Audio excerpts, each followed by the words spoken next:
శ్రీమాత్రే నమః. తర్వాత నామము వసుధ. వసు అంటే సంపద, దా అంటే ఇచ్చినది. ఆ పరమేశ్వరి తన భక్తులకు ఐహిక సుఖాలనిస్తుంది.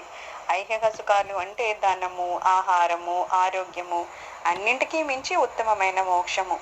అమ్మవారు ఏమిస్తారంటే మనకి ధనము, ఆహారము, ఆరోగ్యము, ఇంకా అసలు మనకి ఏం వచ్చినా సరే అమ్మవారు ఇవ్వడం వల్లనే కదా వస్తున్నాయి.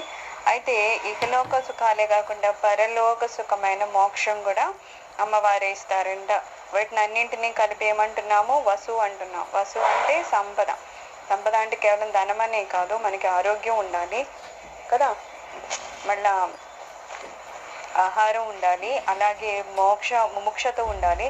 మనం మోక్షాన్ని కోరుకుంటున్నామన్నా సరే, లేకపోతే మోక్షానికి చేరుకునే మార్గం దొరికింది అన్నా, లేకపోతే మోక్షాన్ని చేరుకున్నామన్నా, ఈ అన్నిటికీ ఎవరి అనుగ్రహం కావాలి? అమ్మవారి అనుగ్రహం కావాలన్నమాట.